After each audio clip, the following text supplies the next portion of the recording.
When the RTX 5090 reviews were released, ourselves, along with others, found performance to be strong, but it seemed to be lacking in the 1% lows, and it's something that I wanted to investigate further into, because generation to generation, we saw a decent uplift, value aside, and I felt that maybe there was some performance being left on the table, especially in terms of getting the very best gameplay experience.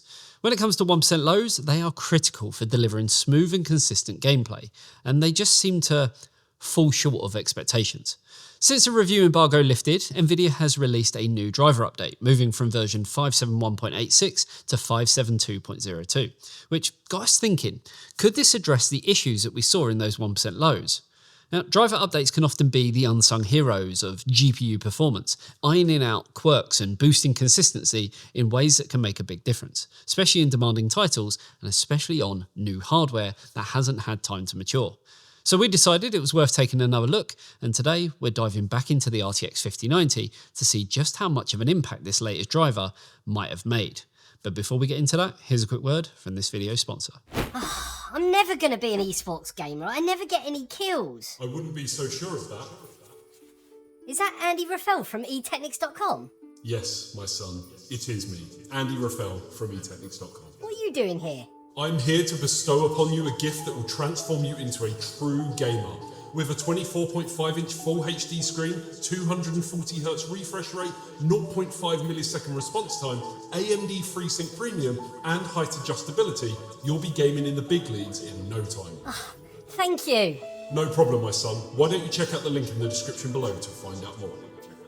Okay, so let me start by saying that neither of these drivers are available to you, the consumer, and generally that's for a very good reason. Some retailers often jump the gun with new hardware releases, and this is Nvidia's way of stopping you from grabbing the hardware, grabbing the driver, and publishing information out on a big scale. Instead, you're left with a temporary paperweight, while us press and tech media scramble to get performance figures out under NDA in the form of a review embargo. Now, once the 5090 had released, at least in the review sense, our super special secret area where we grab Nvidia assets, including drivers, had updated from the 571.86 driver, which we initially tested with, to the 572.02 driver, ready to pave the way for other 50 series GPUs that are on the way. So we looked at it and thought it would be good to see what that meant for the 5090, especially as the 1% low figures were much lower than we, initially hoped for. Another key reason that we're, on the right track is that when we ran the few select tests on the RTX 5090 Astral from Asus, the results were dramatically better. And that was tested on the slightly newer driver, which, before I get flamed for using different drivers in the comments, sometimes this is the case when releasing content in a timely manner. And if it's that much of a big deal, we will actually post up some comparisons once we're done on the YouTube community tab and also on X or Twitter. So, could this driver update be the simple fix that would make the 5090 even better? Or, well, are we simply barking up the wrong tree and the results would remain the same? Well, I guess that's what we're actually here to find out today. To test, we used our AMD Ryzen 7 9800X3D base system with 32GB of Corsair Vengeance RGB 6000MHz CL30 memory on the Gigabyte B650E Aorus Master motherboard. All of our testing was done on the latest version of Windows with the latest updates, and for our testing we used the Nvidia 571.86 and 572.02 game-ready drivers. Now we will be showing 1080p, 1440p and 4K for all of our tests here today, and if you want to see a lot more testing data then head on over to Patreon where you'll get access to that along with a ton of other exclusive benefits, and it also helps the channel out to bring you in-depth content just like this. So with that out of the way, let's get into those glorious benchmarks. Kicking things off with a Plague Tale, and here we can see that at 1080p we've not really seen much change, coming in what I deem as identical in both the averages and the 1% lows, as it does fall within margin of error. While 1440p saw a slight difference of just under 4%, but we actually saw the 1% lows decrease by almost 7%, now at 111 frames per second. So it seems the game is given with one hand and taken with another. Then, as we look at 4K, the gap in the averages increases to 7% with the new driver, whilst the lows see an increase of 8%, making it the biggest increase that we see. In Alan Wake 2, we saw the average FPS at 1080p stay exactly the same, but we did see the lows get boosted by the new driver, with a 10% increase, which is pretty impressive numbers until we check out the lows at 1440p. Here we see a significant jump in performance with 21% more frames in the lows. The average doesn't seem much change at all, with only a single frame difference, and this pattern continues into 4K, where the average frame rate is identical across both driver versions, but we do see a big increase in the lows yet again, with 13% more performance. These improvements are all more than welcome, but unfortunately at 1080p, the increase still isn't enough to make the lows stand out, as coming in with half the average frame rate is frankly unacceptable. But this is a 5090, and who's honestly playing at 1080p? Moving on to Baldur's Gate 3, and at 1080p we see the average frame rate see a small decrease in performance, but at only 1% this doesn't really matter all that much. The lows are a lot more of an improvement here though, with 7% more frames, which is definitely welcomed, and 1440p carries on with this trend as the lows increase by 13%, whilst the average frame rate increases by a smaller, but still welcomed, 8%. Even though this is a significant jump, it was always a very high frame rate anyway, so you won't really be able to notice that much. But if you have a monitor with a refresh rate higher than 160Hz, then you'll definitely notice an improvement with those higher lows. 4K is the last resolution and is also the smallest gain, with only 1% more performance in the averages and 6% in the lows, which only translates to around 9 FPS, which again isn't all that noticeable because we are over 100 frames per second. Black Myth Wukong is next, and here we find 1080p leaving us with worse performance in both the averages and the lows, with 1% and 5% less respectively. Then 1440p is a bit of an improvement, but only barely, as the 1% lows didn't change at all, whilst the average FPS only saw a 1.5% increase, which, well, only makes up for 2 frames per second. Then we have 4K, where the average frame rate didn't change at all, and the 1% lows only changed by a single FPS. So whilst we kind of see an improvement, it really does just fall into margin of error, and I'd be more inclined to say that nothing changed.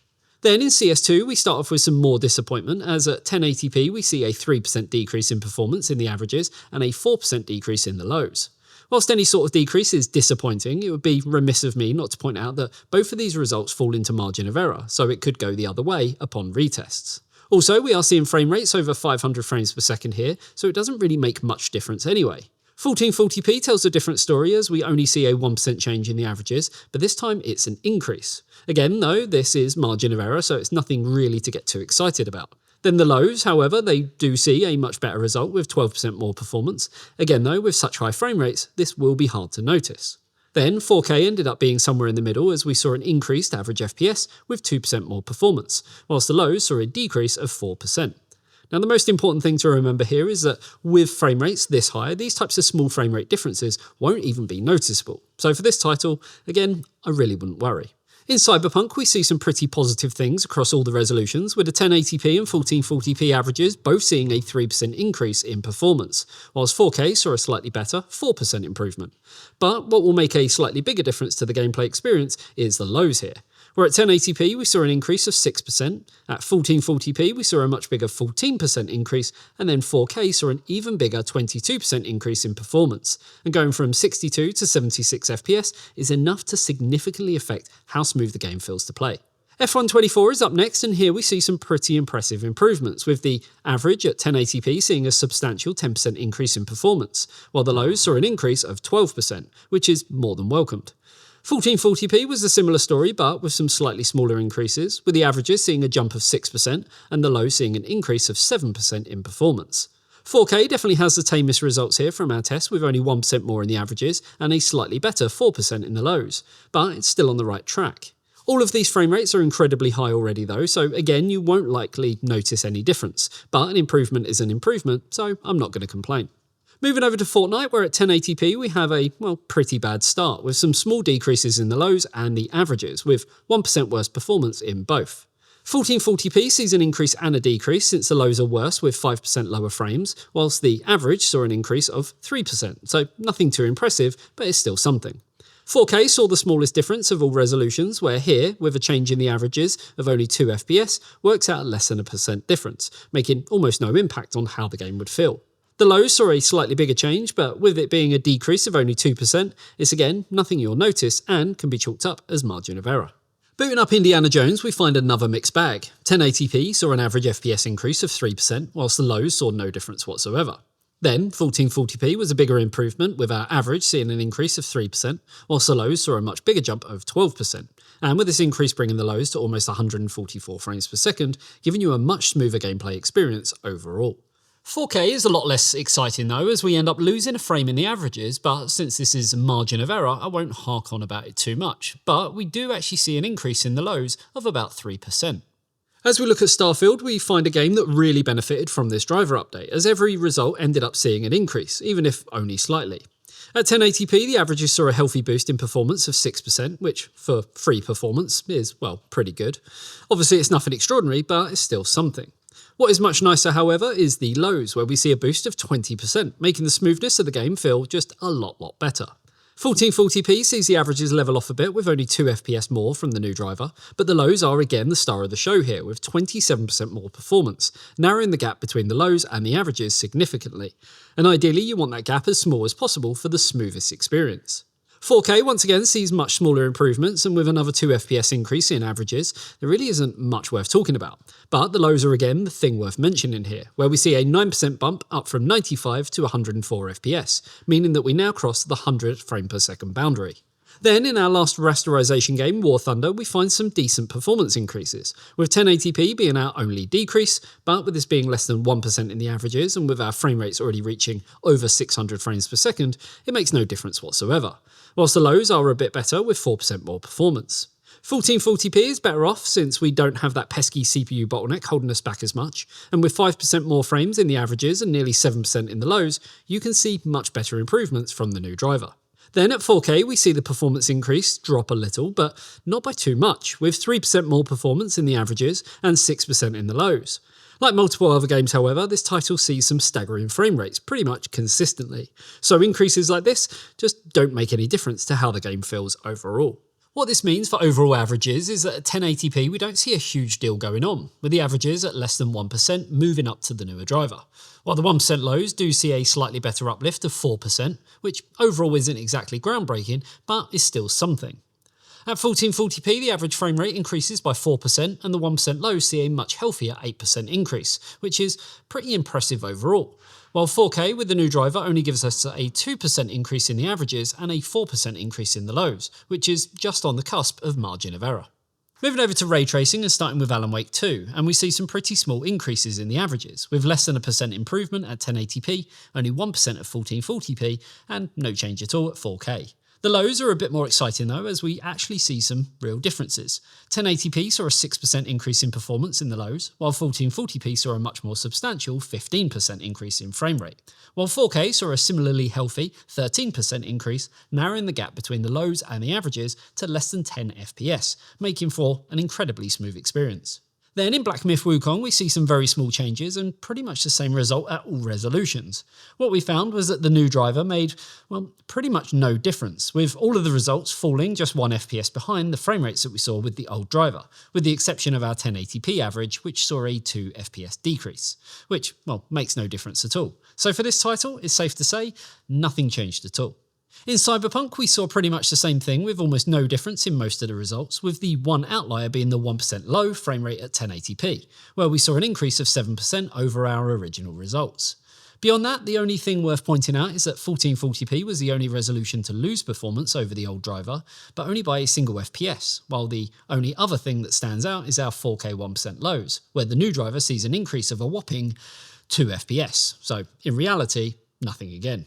F124 gives us something with a bit more substance, as we actually do see some improvements over the old driver, but it's still not by a whole lot, with 1080p seeing 4% more frames in the averages, whilst the lows saw a bigger 8% increase. 1440p was less generous with its average frame rate, with an increase of only 2% more performance, but the lows saw the biggest difference in this test, with 13% more performance from the newer driver. Then, to finish up, 4K sees our performance differences drop back down to less than 1% for both the average and the 1% low, with both only seeing a 2 frame per second increase from the driver update. Then, when we look at the overall averages for ray tracing, we don't see much going on, with the averages at 1080p with just a single 1% uplift, so could be deemed as identical, while the 1% low sees a much better 5% increase in performance. 1440p improves on this further, with again a 1% uplift in the averages, but now we find 8% more performance in the lows. Then finally, at 4K, the average frame rate comes in identical, but the new driver does help to smooth things slightly with 5% more performance on the 572.02 driver. So what have we actually shown here today? Well, in all honesty, I think it goes to show how vital driver updates can be. The funny thing is, as the RTX 5090 launched, we were given a driver. And at the time, I was pretty skeptical about the performance I was seeing because of the 1% lows. It just seemed inconsistent when compared to previous generation cards. At the time, I thought that maybe Nvidia had somehow nerfed the performance of the RTX 5090 and spent all their efforts focusing on upscaling and DLSS. Because let's be honest, we don't see as much of an uplift generation to generation when it comes to rasterization. At least, not like we used to. But that's not a fault of Nvidia, that's just the landscape and how things have changed with the introduction of new technologies like ray tracing. Now, what we have found today is that driver updates can really work in conjunction with graphics cards to bring out the very best in them. I still think there's a little way to go, but it's definitely on the right track, especially as we see upwards of 27% increases in places. Sure, you can argue that testing, retesting, and retesting again can make a big difference with shifting frame rates, but even then we're talking low single-digit percentage differences, and definitely nothing higher. So even in cases where we saw 27% uplifts, you could comment that it's maybe closer to 25%. But even that's still super impressive, considering we're talking about free performance. Yes, the performance should have been there to start with, but I always like to give brands some kind of leeway with new technologies and architectures. We, as consumers, obviously hold them to high regard, but I think some form of slack can be given, but not too much, because the likes of the 5090 is still a very expensive piece of hardware. So yes, it should be right from the get-go. But considering the card isn't even out yet, and at the time of this content coming out, the latest driver is 566.36, I'm kind of holding Nvidia to account for an unreleased product with an unreleased driver. But at least you know if you do manage to secure an RTX 5090 that performance is going to be better than 99% of the results that you've seen so far. And yes, I am implying that we are the 1%. But unless other outlets go back and test again, they will just reuse the data that they had from before. So if that's what you're looking at, just add on a few FPS and see it in a slightly better light. In all seriousness, we always want to make sure that we're bringing you the very best content with the most accurate information possible. And if that means working 16 to 18 hour days retesting something that we'd only tested a couple of days before, then so be it. This is the job that we do, and that's why we stick to it. Though, I guess if you do appreciate that effort, you can always sign up to Patreon to show your appreciation. Link is as always down below.